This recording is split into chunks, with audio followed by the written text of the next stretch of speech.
O que é destaque nesta edição?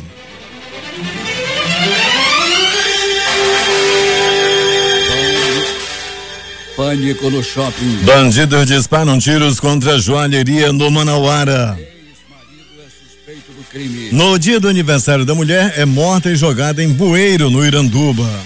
5 PMs são denunciados pelo assassinato de soldado em batalhão flutuante no Tarumã. Corpo de mulher morta por asfixia encontrado na Avenida das Torres. No Zumbi dos Palmares, matador invade casa, não encontra quem procurava e resolve atacar sua família, matando adolescente de 15 anos, atirando na cabeça da mãe e na boca do pai. Mistério. O tiro veio da rua. Taxista é morto no bairro de Petrópolis. STF rejeitação de Melo contra a cassação. Mas Gilmar Mendes diz em Manaus que decisões ainda podem interferir nas eleições do Amazonas. Justiça libera aumento do imposto sobre combustíveis. Governo cogita de novo adiar reajuste de servidores públicos em 2018. Contas do governo têm rombo recorde de 56 bilhões no primeiro semestre. Venezuela entra no segundo dia de paralisação nacional em protesto contra a Constituinte convocada por Maduro. Flamengo, Botafogo e Cruzeiro se classificam na Copa do Brasil. Mega Sena acumula e pode pagar prêmio de mais de 100 milhões no próximo concurso. Agora no Jornal da Manhã,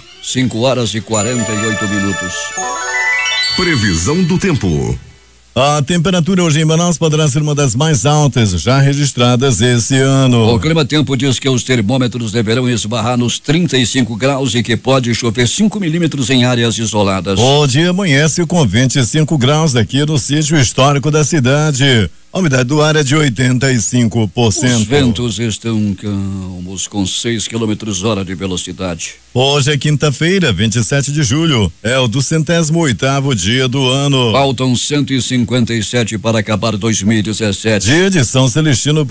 Comemoramos ainda o dia do despachante, dia do motociclista, dia nacional de prevenção de acidentes de trabalho e o dia do pediatra. O Rio Negro baixou mais 5 centímetros de seu nível em relação ao mar e estava ontem em 27 metros e 82 centímetros. São normais operações de pousos e decolagens nos aeroportos Eduardo Gomes e no Militar de Ponta Pelada. Registros da história. Fatos acontecidos nesta data. 1866, inauguração nos Estados Unidos do primeiro cabo telegráfico transatlântico. 1890, Vicente Van Gogh, aos 37 anos, atira em seu próprio peito. 2 dias depois, o artista morre nos braços de seu irmão Theo, deixando cerca de 800 pinturas e uma centena de desenhos. 1953, delegados da ONU, China e Coreia do Norte assinam em Panmunjom um armistício que põe fim à Guerra da Coreia. 1974, a Câmara de Representantes dos Estados Unidos inicia um processo que depois seria conhecido por Watergate, de denúncia e repulsa contra o presidente Nixon, acusado de falso testemunho e abuso de poder. 1996, Jogos Olímpicos de Atlanta, 2 mortos e 11 feridos por explosão de uma bomba no estádio Centenário. 5h50 em Manaus. Sejam bem-vindos ao Jornal da Manhã. Bom dia, Eduardo. Bom dia, Paulo. Bom dia, ouvintes. Já vamos às ruas da cidade, onde está o repórter Alberto Peregrini com as primeiras informações. Peregrini, trânsito nesse instante nas nossas principais ruas e avenidas. Bom dia Paulo Guerra, bom dia Eduardo Silva, bom dia ouvintes do Jornal da Manhã. Trânsito tranquilo, Paulo, oferecendo um tráfego bem bacana, bem tranquilo nesse momento nas principais vias da Zona Norte e Zona Leste, nas principais saídas dessas 2 zonas, rumo ao centro da cidade, com semáforos funcionando e nenhum acidente grave registrado até o presente momento. Além das matérias já chamadas aqui em manchete, Peregrini, tivemos uma outra morte ainda há pouco na cidade? Pois é, Paulo, tivemos sim, uma outra morte aconteceu, o corpo ainda foi levado, ainda deu entrada, ainda com vida no pronto-socorro 28 de agosto, mas logo após dar entrada, nessa madrugada, esse homem veio a falecer. O corpo será levado ao Instituto Médico Legal nos próximos minutos. Um taxista foi morto no bairro de Petrópolis, Peregrini, é um mistério, não é? Esse tiro que atingiu o taxista veio da rua, não é? Veio da rua. Essa morte aí, como você bem abriu manchete, em circunstâncias misteriosas. O tiro partiu da rua, Paulo Guerra, e atingiu em cheio a cabeça do taxista. O crime aconteceu no bairro de Petrópolis por volta de 23h45 da noite passada. Peregrini, para terminar, e o transporte coletivo, como é que está? Operando de maneira tranquila nesse momento, Paulo. Nós podemos afirmar que é tranquilo na cidade. Já fizemos aí toda aquela ronda, né? Aquela rota para informar bem o ouvinte do Jornal da Manhã. Já estivemos na Global, na União Cascavel, na Líder e obtivemos informações das demais empresas. Tudo tranquilo, a saída dos coletivos nesse começo de madrugada. Alberto Pellegrini, pronto-socorros da cidade também com grande movimentação ou como é que foi? Paulo, com grande movimentação sim, né? Falta a gente visitar ainda o pronto-socorro 28 de agosto. Entretanto, nós podemos afirmar que o João Lúcio teve uma movimentação muito ativa à noite de ontem. Pessoas feridas a tiros, outras feridas aí por arma branca, ou muita gente deu entrada vítima de agressão física, deu uma agitada ontem o pronto-socorro João Lúcio. Pellegrini, bom trabalho e até daqui a pouco. Daqui a pouco a gente volta, Paulo, com essas e outras informações no noticiário policial do Jornal da Manhã. 5h53 em Manaus. O Previdenciário Clube, que congrega os servidores ativos e inativos do INSS e da área de saúde, vai fazer eleição no próximo dia 29 de agosto e está convocando os seus associados para a escolha de sua diretoria. Segundo José Gonçalves Campos, atual presidente da agremiação, que tem sua sede na Avenida do Turismo, no bairro do Tarumã, a Chapa 1, composta pelos servidores Augusto e Jackson, representa a continuidade de um trabalho que vem dando certo e oferecendo bons serviços aos associados do Previdenciário e aos seus familiares. Ainda há pouco falávamos no próximo sábado, dia 29 de agosto, mas nós estamos em julho e a eleição será no sábado, dia 29. A eleição será realizada nesse sábado, dia 29, na sede campestre do clube na Avenida do Turismo. 29 de agosto, só no mês que vem. 5h54 em Manaus. A Fundação Municipal de Cultura, Turismo e Eventos, Manaus CUT, receberá inscrições para 12 cursos de capacitação técnica na modalidade de educação à distância, ofertados pelo Programa Nacional de Acesso ao Ensino Técnico e Emprego Pronatec, executado pelo Ministério da Educação. As inscrições deverão ser feitas via e-mail de 31 de julho a 17 de agosto. A ficha de inscrição para pré-matrícula está disponível no portal Viva Manaus por esse link. vivamanaus.com/pronatec-2017-ficha de inscrição. Depois de preenchido, o documento deve ser enviado para o e-mail mktmanauscult@gmail.com. Meio complicado, vamos repetir. vivamanaus.com/pronatec-2017-ficha-de inscrição e depois de preenchido, o documento deve ser enviado para o e-mail mktmanauscult@gmail.com. Após a realização da pré-matrícula, os candidatos selecionados serão contatados pela Diretoria de Turismo da Manaus CUT, que informará o início das aulas, se você conseguir acessar, é claro. 5h55. Nesta sexta-feira, dia 28, Dia Mundial de Combate às Hepatites Virais, a Fundação de Medicina Tropical Dr. Heitor Vieira Dourado vai intensificar a oferta de testes rápidos para diagnóstico da doença. A ação marca o encerramento da campanha de prevenção às hepatites virais realizada durante todo esse mês na capital e nos 61 municípios do interior. O objetivo é conscientizar a população sobre a importância do diagnóstico precoce. O atendimento na Fundação será de 8 às 12 horas. A Fundação Municipal de Cultura, Turismo e Eventos, Manaus CUT, promove nesta quinta-feira às 15 horas no Anfiteatro da Praia da Ponta Negra, coletiva de imprensa sobre o início do 61º Festival Folclórico do Amazonas. A coletiva contará com a presença da diretoria da Manaus CUT, representante dos grupos folclóricos das categorias prata e bronze e do líder da banda Carrapicho Zezinho Corrêa, que abrirá o festival nesta sexta-feira. Pela primeira vez, o tradicional Festival Folclórico do Amazonas será realizado no Complexo Turístico da Praia da Ponta Negra. No dia 28 de julho ao dia 9 de agosto, 88 atrações entre cirandas, quadrilhas, danças nordestinas e danças internacionais se apresentarão no festival. 5h56 em Manaus. A Eletrobras Distribuição Amazonas entregou 62 novos grupos geradores para 52 localidades do interior do estado. Os novos grupos geradores fazem parte do planejamento de renovação do parque térmico da distribuidora e serão instalados nas localidades em até 60 dias. O investimento para a aquisição desses novos grupos geradores foi de R$31 milhões, totalizando 20.600 quilowatts de potência de geração de energia para o interior. Os novos geradores contemplaram Santo Antônio do Içá, Alterosa e Betânia, Capiranga, Araras, Urucurituba, Augusto Montenegro, Humaitá, Comunidade Auxiliadora, Borba, Axinim, Benjamin Constant, Belém dos Solimões e Feijoal, Tefé, Caiambé, Calha do Rio, Médio Amazonas e Solimões, Manacapuru, Campinas, Caviana, Sacambu, Ituiué, São Gabriel da Cachoeira, Cucuí, Atalaia do Norte, Estirão do Equador e Palmeiras, Tapauá, Foz do Tapauá, Camaruã,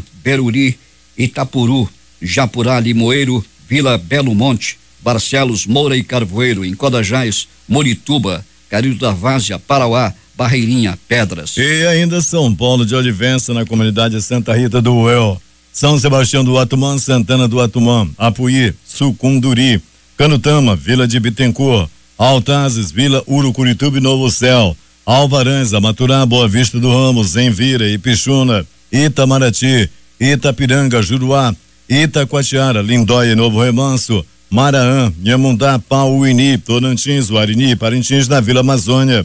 Segundo o diretor da geração distribuidora da Eletrobras, Distribuição Amazonas, José Rocha, a instalação dos equipamentos será concluída nos municípios até o final de setembro deste ano. E atenção, uma boa notícia. O presidente Michel Temer assinou ontem decreto que prorroga até 31 de dezembro do ano que vem, 2018, o prazo para saques de contas inativas do Fundo de Garantia do Tempo de Serviço, apenas para casos de comprovada impossibilidade de comparecimento pessoal do titular à Caixa Econômica Federal. Pelo decreto assinado anteriormente, nessa segunda-feira que vem, dia 31, se encerrava o prazo de saque destas contas. Segundo fontes do Planalto, a medida irá beneficiar, por exemplo, pessoas com enfermidade grave que não poderiam ir à Caixa Econômica até 31 de julho e até quem esteve preso no período em que poderia retirar os seus recursos. E a Polícia Federal está nas ruas desde as primeiras horas de hoje, de novo, agora para cumprir mandados da 42ª fase da Operação Lava Jato no Distrito Federal, Pernambuco, Rio de Janeiro e São Paulo. A operação foi batizada de Cobra e cumpre 3 mandados de prisão temporária e 11 de busca e apreensão. Um dos mandados de prisão é contra Aldemir Bendini. A atual fase tem como foco principal a investigação de ex-presidente do Banco do Brasil e da Petrobras pela prática dos crimes de corrupção, lavagem de dinheiro, entre outros crimes. De acordo com a Polícia Federal, o ex-presidente das instituições mencionadas e pessoas a ele relacionadas teriam solicitado vantagem indevida em razão dos cargos exercidos para que o Grupo Odebrecht não viesse a ser prejudicado em futuras contratações da Petrobras e, em troca, o grupo teria efetuado o pagamento em espécie de ao menos R$3 milhões. Coisa pouca. É a Operação Cobra da Polícia Federal, que está nas ruas desde o começo dessa manhã. Deixou o pessoal dormir tranquilamente e agora de manhã bateu na porta para levá-los à cadeia. Temos informações de Manacapuru, José Alberto Zegdeg. Muito bem, Paulo Guerra. Acadêmicos do curso de Arqueologia da UEA comemoraram ontem o Dia Nacional do Arqueólogo. O evento se deu no Salão Nobre do SENAC e contou com a presença de professores e alunos e autoridades do município. Dentre elas, o doutor em arqueologia Juan Carlos Lopes, que destacou a arqueologia como um caminho interessante para quem está em dúvida na escolha da profissão. E destaca as áreas onde o arqueólogo pode atuar.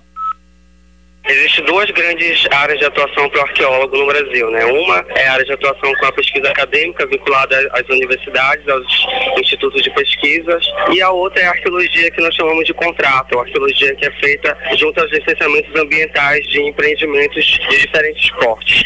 São 2 áreas que os arqueólogos podem atuar e nessas 2 áreas os alunos que estão em formação aqui em Manacapuru e em Manaus também têm alguma experiência a partir dos seus estágios curriculares ou de estágios experiências curriculares também. Então, em função dessa experiência acadêmica dele, eles já sabem quais são as vantagens, desvantagens e dificuldades de se fazer arqueologia no Brasil e, em particular, de se fazer arqueologia na Amazônia também. O vereador Natanael Nogueira, do PSC, autor de uma moção de que reconhecimento dos acadêmicos de arqueologia de Manacapuru, também destaca o arqueólogo como um futuro promissor. É verdade, Zeg. Hoje é o dia do arqueólogo e nós tivemos essa iniciativa junto com a turma de arqueologia da UEA em Manacapuru, de forma que o objetivo é homenagear este profissional que estuda a sociedade através da cultura material. Existem as barreiras, sim, da própria sociedade, ainda que não conhece e que não valoriza. Então a UEA, nesse momento, ministra 2 turmas desse profissional de arqueologia, dando a oportunidade aos filhos de Manacapuru para que ele possa estar no mesmo nível de qualquer um outro acadêmico em qualquer parte da região do país. Nogueira disse ainda que já entrou com um pedido junto à Câmara para oficializar através de um decreto-lei o dia 26 de julho como o Dia Municipal do Arqueólogo. Para finalizar, Paulo, nós queremos aqui destacar, dentre os milhares de ouvintes espalhados mundo afora do Jornal da Manhã, agradecer ao município de Novo Airão, que sempre cobra aí, né, um alô para eles, que todos os dias ouve aí o grande Jornal da Manhã. Para o Jornal da Manhã, Rede Difusora de Rádio, Zeg Deg. 6:08. As diretrizes de longo prazo que irão nortear as políticas de desenvolvimento urbano da cidade nos próximos 12 anos são o foco do primeiro workshop do Projeto Manaus 2030, que vai reunir titulares dos órgãos municipais e comitês de planejamento estratégico nesta quinta-feira, de 8 às 5 da tarde, no Da Vinci Hotel. O evento é coordenado pelas Secretarias Municipais de Administração, Planejamento e Gestão e de Finanças, Tecnologia da Informação e Controle Interno, visando o estabelecimento de práticas de gestão fundamentadas na racionalização de recursos. O workshop contará ainda com a consultoria do Instituto Áquila. O presidente do Tribunal de Contas do Estado, o conselheiro Ari Moutinho Júnior, suspendeu monocraticamente o decreto que aumentou o preço da passagem dos ônibus convencionais intermunicipais de 4 para 4,75 e nas demais que saem das comunidades para Manaus de 5 para 8,50. A decisão foi divulgada nesta quarta-feira. Isso se relaciona ao município de Iranduba. O mercado imobiliário do Amazonas movimentou 144 milhões no segundo trimestre deste ano. O número supera os valores referentes ao mesmo período do ano passado, quando o setor movimentou 115 milhões em venda. Os dados são do censo imobiliário trimestral apresentado ontem pelo Sindicato da Indústria da Construção Civil do Estado e a Associação das Empresas do Mercado Imobiliário. De acordo com o levantamento, foram vendidas 524 unidades no segundo trimestre deste ano. Esse total, 288 unidades, são do padrão econômico, 156 dos demais padrões verticais, 63 de unidades horizontais e 17 são unidades comerciais. O governo do estado anunciou na tarde de ontem mudança no comando do Corpo de Bombeiros do Amazonas. O atual comandante-geral, Coronel Fernando Pires Júnior, será substituído pelo Coronel Carlos Alberto Freitas Tupinambá. Fernando Pires continua no comando da Secretaria Executiva de Defesa Civil do Estado. A mudança, segundo o Coronel Fernando Pires, tem como motivação o fortalecimento do Corpo de Bombeiros e da Defesa Civil, uma vez que o mesmo acumulava as duas funções. O ministro Celso de Mello, do Supremo Tribunal Federal, julgou inviável a reclamação ajuizada pelo ex-governador do Amazonas, José Mero do Prois, contra o acórdão do Tribunal Superior Eleitoral que confirmou a cassação de seu mandato e o do seu ex-vice-governador Henrique Oliveira, do SD. Conforme a decisão, o ministro aponta que a reclamação só pode ser admitida quando as instâncias ordinárias forem esgotadas e ainda há embargos de declaração pendentes de análise no TSE. Em sua decisão, o ministro Celso de Mello explicou que com o advento do novo Código do Processo Civil, que entrou em vigência em março de 2016, a reclamação constitucional passou a ser admitida nas hipóteses em que o ato reclamado não observar acórdão do STF em recurso extraordinário com repercussão geral reconhecida, desde que esgotadas as instâncias meramente ordinárias. O TSE decidiu no início de maio, por 5-2, manter a cassação do governador do Amazonas, José Melo do Prós, e do seu vice Henrique Oliveira do SD por compra de votos nas eleições de 2014. A ação de cassação do governador e do vice foi proposta pela coligação adversária Renovação e Experiência, que tinha como candidato o atual senador Eduardo Braga do PMDB, derrotado no segundo turno. A cassação já havia sido determinada pelo Tribunal Regional Eleitoral do Amazonas. A decisão do TSE negou um recurso movido pela defesa do governador, que contestava a primeira instância. O presidente do Tribunal Superior Eleitoral, TSE, ministro Gilmar Mendes, chegou à sede do Tribunal Regional Eleitoral do Amazonas pouco depois das 9h de ontem para iniciar sua visita de verificação à estrutura da eleição suplementar para governador do estado no próximo dia 6 de agosto. Em entrevista, o ministro comentou que ainda há desdobramentos jurídicos que podem interferir nas eleições suplementares. O recurso sobre a decisão que levou à realização da eleição suplementar poderá ser julgado após o dia 6 e, com isso, pode haver cancelamento de um eventual segundo turno. Gilmar disse que voltará ao Amazonas para acompanhar o pleito no dia da votação. Polícia. O cabo da Polícia Militar, Elson dos Santos Brito, e os colegas de farda, cabos Jairo Oliveira Gomes, Cosme Moura Souza, Narcísio Guimarães Neto e o soldado Júlio Henrique da Silva Gama, foram denunciados ontem pelo Ministério Público Estadual por serem suspeitos do assassinato da soldado do Batalhão Ambiental da Polícia Militar, Deusiane da Silva Pinheiro, assassinada com um tiro na cabeça no dia 1º de abril de 2015, na base flutuante do batalhão no bairro do Tarumã. Segundo familiares da vítima, Deusiane e o cabo Elson mantinham um relacionamento amoroso e, por não aceitar o fim do namoro, o cabo tirou a vida da soldado. O caso já havia sido encaminhado à Diretoria de Justiça e Cidadania da PM, que pediu o arquivamento do processo por falta de provas que indicassem homicídio na corporação. Consta na denúncia produzida pelo promotor de justiça Edinaldo Aquino Medeiros, titular da 17ª Promotoria de Justiça, que o cabo Elson foi quem efetuou um disparo na cabeça de Deusiane, levando-a à morte. De acordo com os autos, Elson foi denunciado pelo artigo 205 do CPB,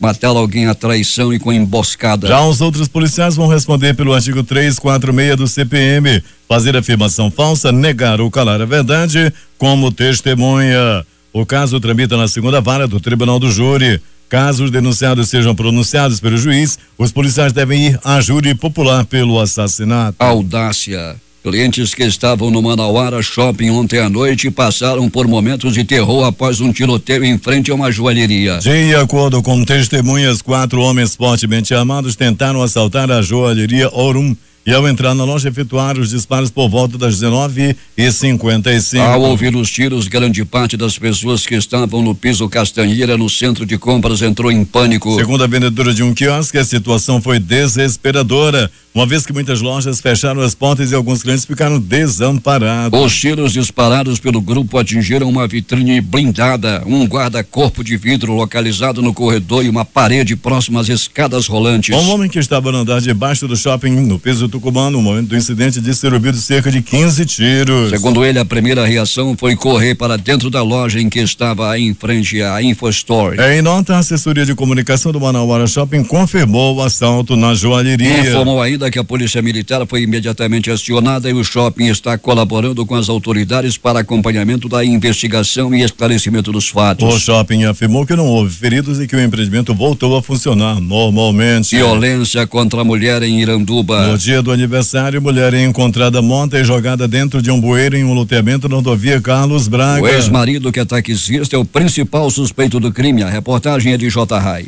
A estudante de cursinho pré-vestibular Josenilce Rodrigues Marinho, que completaria ontem 23 anos de idade, foi encontrada morta durante a tarde no loteamento Nova Amazonas, a cerca de 300 metros da margem da rodovia Carlos Braga. Ela estava com a cabeça dentro de um bueiro de aproximadamente 1,20 m de fundura, tinha panos dentro da boca, estava com o pescoço quebrado e estava com o rosto rosto bastante machucado. Próximo ao local onde foi encontrado o corpo de Josenilce estava o Palio amarelo de placas NOV 5888, que faz serviço de táxi aqui no município de Iranduba. A proprietária do veículo, Patrícia Gomes Carvalho, disse à polícia que o táxi estava alugado para Daniel Gomes, que até cerca de 4 meses atrás era marido da vítima, com quem tem um filho de 3 anos de idade. Segundo a professora Yolanda Braga Marinho, tia de Josenilce, embora a jovem tivesse uma medida protetiva que impedia que Daniel se aproximasse dela, ele foi à casa da ex-esposa no bairro Morada do Sol por volta de 1h da madrugada de ontem e não se sabe como a convenceu a entrar no táxi. Ainda de acordo com a professora,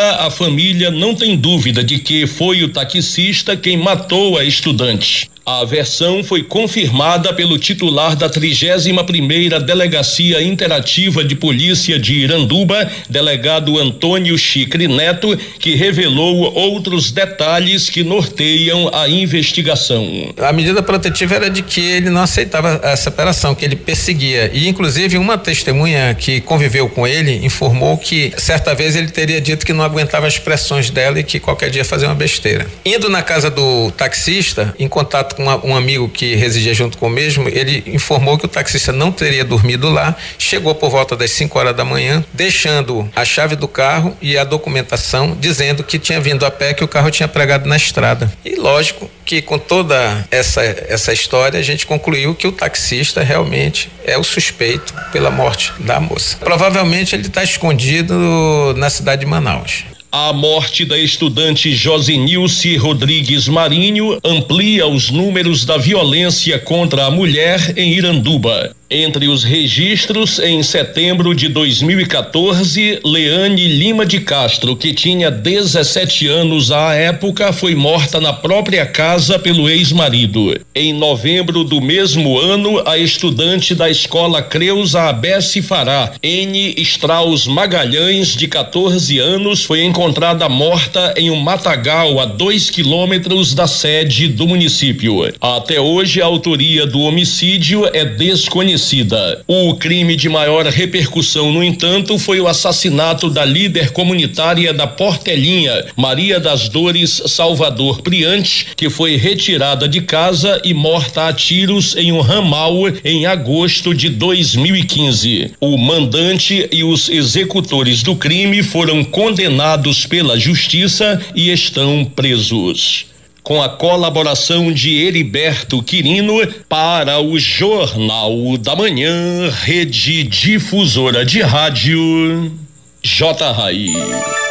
6h24 em Manaus. Vamos saber agora o que aconteceu durante a noite e madrugada na cidade. Não foram poucos os acontecimentos. Alberto Pellegrini.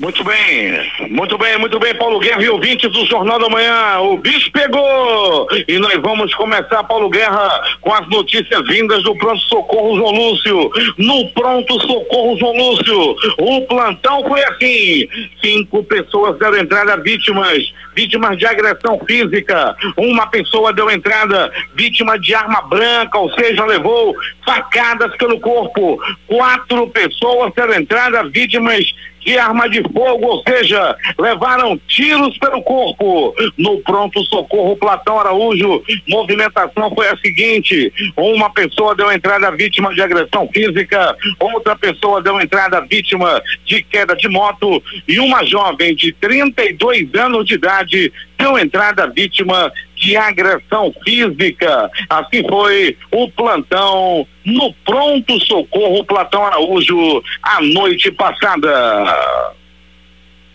De polícia, cerca de 20 quilos de maconha foram apreendidos em uma maleta dentro de um barco no Porto de Manaus. A droga está avaliada em mais de R$150 mil. Essa droga veio de Tefé para Manaus e o DENARC, a Polícia Civil, com apoio da Polícia Militar, Secretaria de Segurança, apreendeu aí mais essa quantidade em droga. O secretário de Segurança, em sua gestão, Dr. Sérgio Fontes, apreendendo aí mais de 22 toneladas de droga, batendo todos os recordes de apreensão de drogas no Amazonas. O doutor Sérgio Fontes, secretário de Segurança do Amazonas. Agora, as notícias do Instituto Médico Legal. Paulo Guerra e ouvintes do Jornal da Manhã, deu entrada no IML agora há pouquinho. Um corpo de um homem vindo do pronto-socorro 28 de agosto. O homem de 30 anos de idade foi vítima de tiros. Sem mais detalhes até o presente momento, ainda não temos todas as informações. Sabemos apenas que esse homem deu entrada por volta de 23 horas no pronto-socorro 28 de agosto. Ele havia levado vários tiros, de tudo foi feito para salvar a vida desse homem. Entretanto, ele acabou morrendo no pronto-socorro 28 de agosto. Desgraça no bairro Zumbi dos Palmares, na rua Chico Mendes, número 42, uma verdadeira desgraça aconteceu no meio da tarde de ontem, em plena luz do dia. Bandidos, a fim de acertarem contas com um dos moradores, com o filho mais velho da casa, chegaram chutando a porta, arrombando tudo, à procura do homem que estava devendo, do rapaz que morava na casa que estava devendo. O devedor não estava. Quem eles queriam não estava na casa, mas eles não perderam a viagem. Chegaram, barbaramente mataram um rapaz de 15 anos de idade. A mãe dele, uma senhora de 40 anos, levou um tiro na cabeça e está em estado gravíssimo, com morte cerebral decretada no pronto-socorro João Lúcio. O pai do garoto também tentou salvar a família e levou um tiro na boca. Quem eles queriam não estava no local, ele acabou fugindo da área logo que os matadores chegaram. A família ficou à mercê, não tinha nada a ver com essa situação. O filho, o irmão do rapaz, né, que estava sendo procurado, a mãe e o pai foram atingidos. Ele conseguiu fugir. Trata-se de um acerto de contas violentíssimo que aconteceu lá no bairro Zumbi dos Palmares. O que estava devendo, o criminoso, a ovelha negra da família conseguiu fugir. E os demais familiares pagaram na bala os malfeitos desse que está foragido.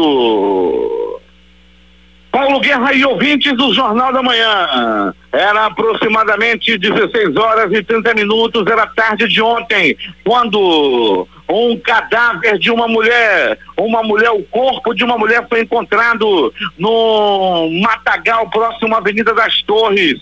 As primeiras informações dão conta, Paulo Guerra, de que trata-se de uma mulher aparentando entre 25 e 30 anos. Ela foi esganada, ela morreu por asfixias.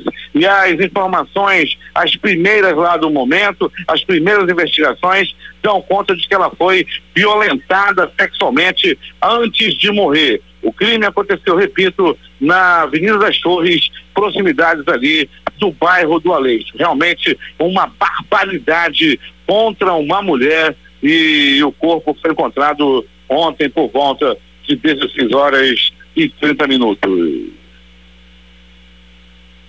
Mistério.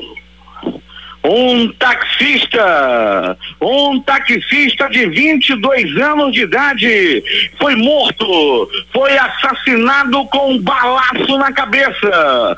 Tudo aconteceu no bairro de Petrópolis, na rua Nova Olinda. Era aproximadamente 23 horas e 35 minutos, quando ouviram-se estampidos. Era bala, era morte que estava chegando, e o taxista não tinha nenhum passageiro dentro do carro.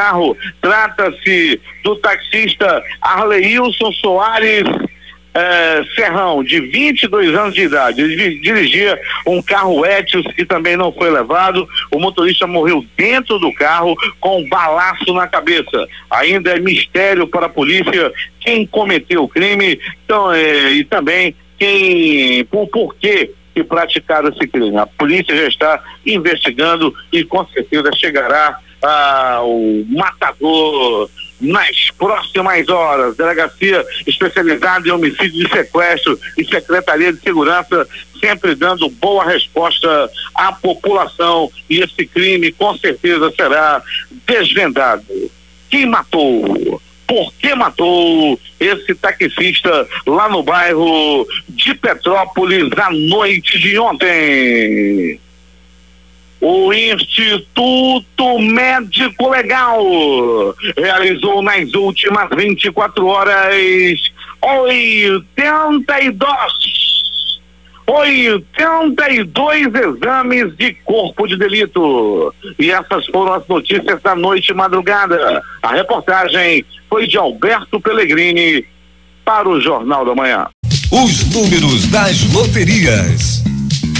A Quina voltou a acumular no concurso 4.439 e sorteou as dezenas 33, 50, 56, 62 e 74.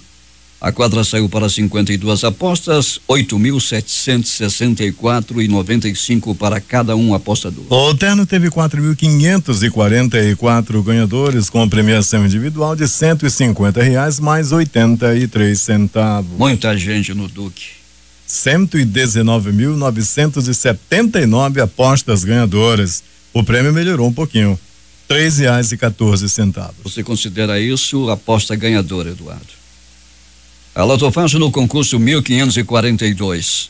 Dezenas sorteadas 02, 03, 05, 07, 08, 10, 11, 13, 15, 16, 17, 20, 21, 22 e 24. 15 acertos, 17 apostas. Cada um recebe um dos menores prêmios da loteria, R$89.845,56. Os apostadores são de Brasília, do Espírito Santo, de Goiás, de Minas Gerais, do Mato Grosso do Sul, da Paraíba, do Recife, de Nova Iguaçu, no Rio de Janeiro, de Cachoeirinha, no Rio Grande do Sul, e também de Sapucaia, ainda no Rio Grande do Sul, Guarulhos, Hortolândia, Ribeirão Preto e capital São Paulo.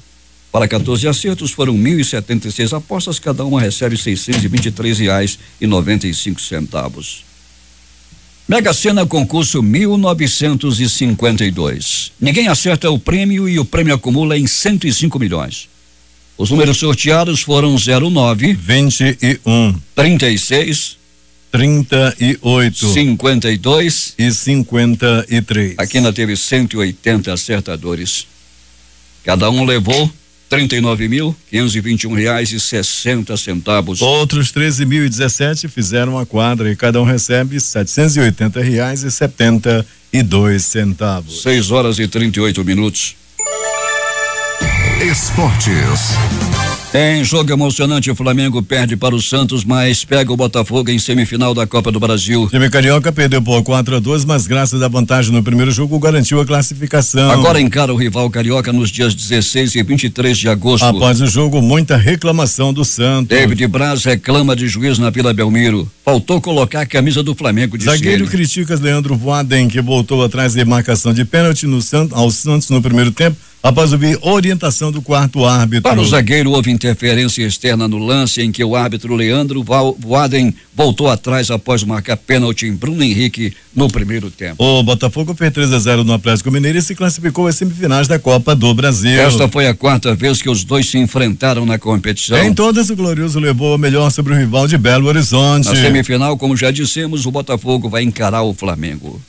Cruzeiro arranca empate com o Palmeiras e avança à semifinal da Copa do Brasil. Quem não abre o placar para o Verdão no segundo tempo, o Diogo Barbosa empata na reta final da partida e mantém a Raposa viva. O adversário sai do duelo entre Atlético Paranaense e Grêmio. Os jogos de ontem pela Copa Sul-Americana. Corinthians 2, Patriotas 0. Corinthians classificado, Bosta River 1, Cerro Porteño 4.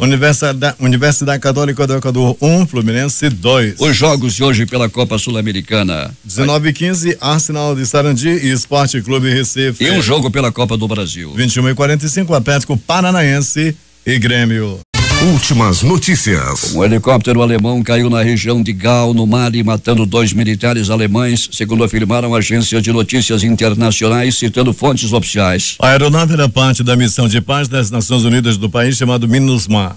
O Senado dos Estados Unidos rejeitou ontem à noite um projeto para revogar a lei de saúde criada pelo ex-presidente Barack Obama, conhecida como Obamacare, que previa uma margem de 2 anos para elaborar uma alternativa para o sistema atualmente em vigor no país. Israel retirou da madrugada desta quinta-feira, no horário local, todas as medidas de segurança das imediações da esplanada das mesquitas por causa da violência nas últimas 2 semanas. Os palestinos que estão nas cercanias comemoraram. A Venezuela entra hoje no 2º dia da paralisação nacional convocada pela oposição. Os protestos são contra a Assembleia Constituinte que o presidente Nicolás Maduro convocou para reescrever a Constituição. A eleição para formar a Constituinte está marcada para domingo. Nesta quarta-feira, moradores bloquearam vias de Caracas com lixo, pedras e faixas, enquanto alguns estabelecimentos permaneceram fechados. Um homem morreu em Mérida. Um sumário de notícias. Casa da Moeda tem 240 mil passaportes em branco em estoque para serem personalizados. E começa nesta quinta-feira o pagamento do PIS/PASEP 2017-2018. O governo anuncia a assinatura dos contratos de concessão dos aeroportos de Fortaleza, no Ceará, Salvador, na Bahia,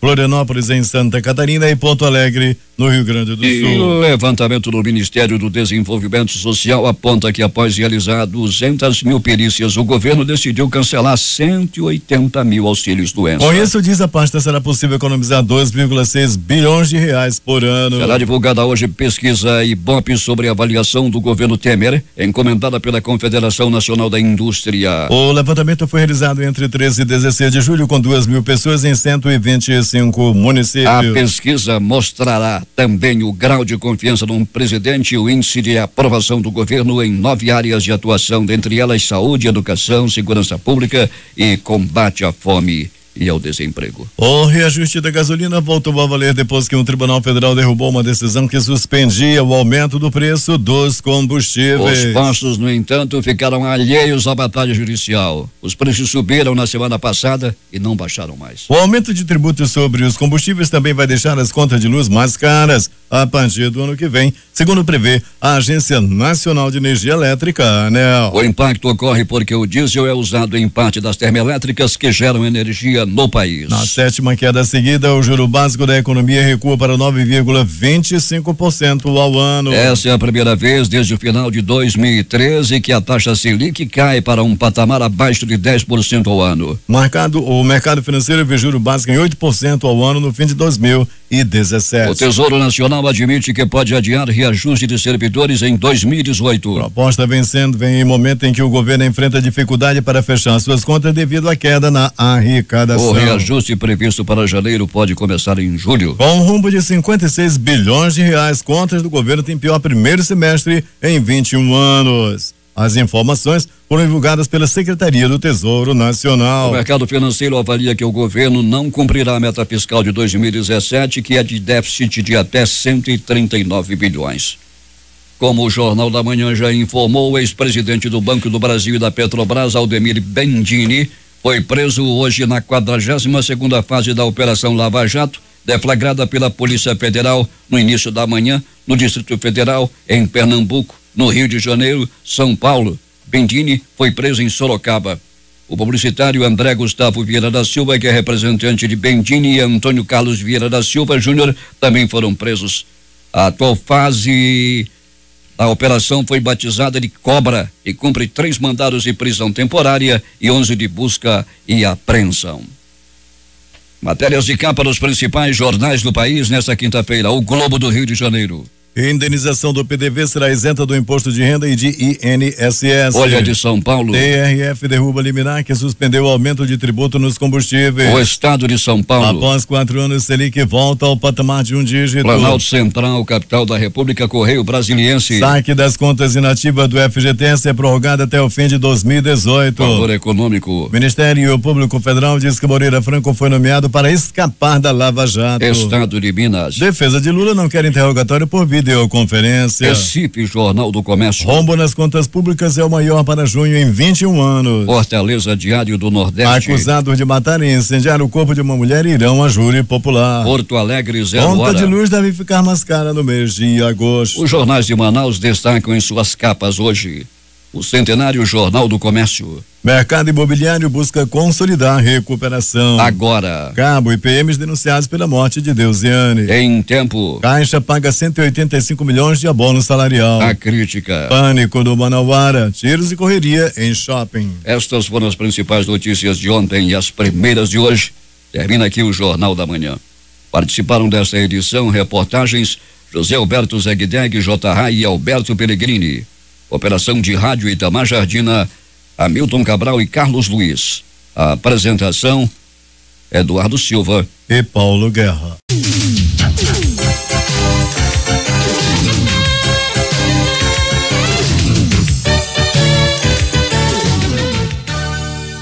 Mesa convite. Vicente Parente de Araújo, esposo, filhos, noras e netos daquela que em vida se chamou Edith Beatriz da Costa Lima Araújo, convidam demais parentes e amigos para a missa de 1 ano de seu falecimento, que mandam celebrar às 18 horas desta sexta-feira, dia 28, na igreja de São Sebastião, no centro. Desde já, a família agradece a todos que compareceram a este ato de fé cristã. Missa convite. Os familiares do senhor Luiz Porto da Silva convidam parentes e amigos para participarem da missa de 7º dia de seu falecimento, a ser celebrada dia 29 às 8 horas na igreja de Santa Rosa de Lima, na rua Clóvis Barroso Braga, Conjunto Rio Xingu, bairro da Compensa. Desde já, a família do senhor Luiz Porto da Silva agradece a todos que compareceram a este ato de fé e piedade cristã. Difusora. O amor do Amazonas está no ar.